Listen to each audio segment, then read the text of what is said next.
I was born in Laos and I lived there until I was almost 5 before my family finally escaped to Thailand.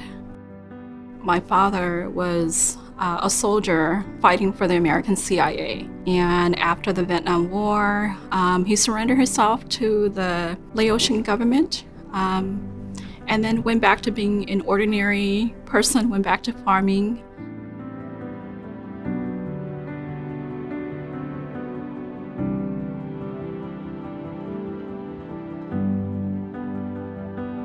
I have 4 sisters and 4 brothers. We have a total of 11, but I have a brother and a sister that passed away back in Laos. My father knew that we have to move out of Laos and, he had a vision for us. He wanted us to live a good life.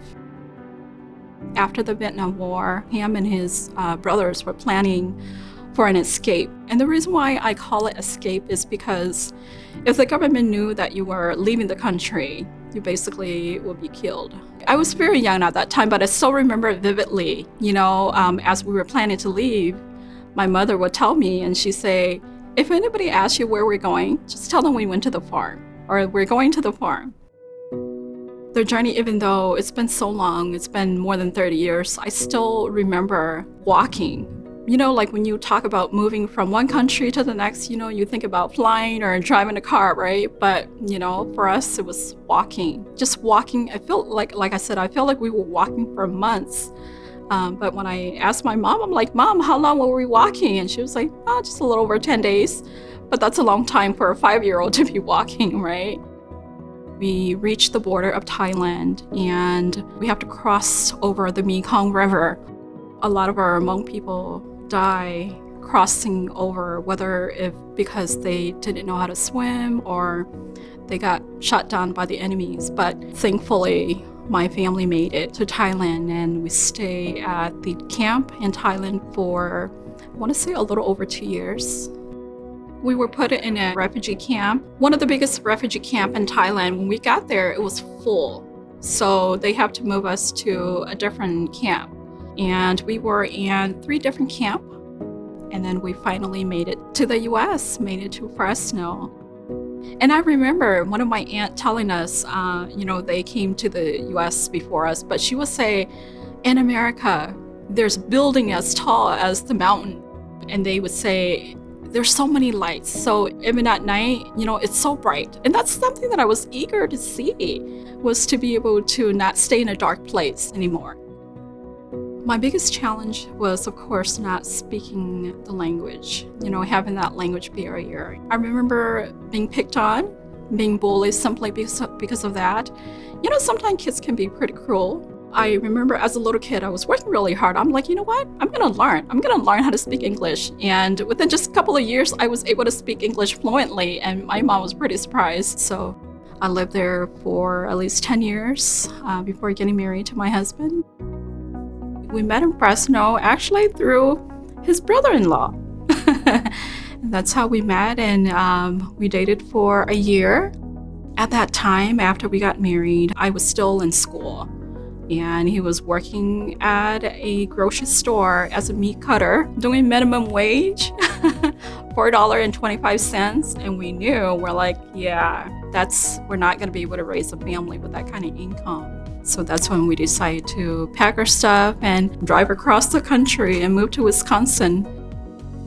Life in Wisconsin was very hard. After I graduated from school, that's when I started working. And because we were away from family, we didn't really have anybody babysitting. And at that time, our income was pretty low too. So we couldn't afford to pay for a babysitter. Basically, we were just working opposite shift. We did that for a very long time. The only time that we get to see each other, it was when basically the exchange, when he comes in the house and I was walking out. That's the only time that we basically get to see each other. We did that for years until all of our kids are finally in school. I was working for a company. I was doing deduction. I was working in the accounting department, handling the deduction part of it. So that's what I did, and I did that for 17 years.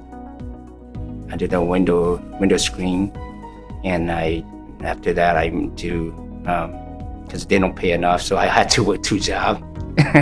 So I started work first shift and second shift. So I do that for a while. After that, I do the cheese factory. So I was like a cheese cutter, and after that I moved to a forklift driver for a while. Life was really hard before we do FFS. So I'm not a business person. So every time people approach us with stuff like that, sharing the product or sharing their business, I always tell them to go to my brother, because my brother he loves to have a business. My brother say, hey, one of the cousins coming from Minnesota, one of the nephews coming from Minnesota, he want to come to visit us. So can you come over? Yeah, we stopped by, and then after we chit-chat, and then they kind of opened up about the opportunity.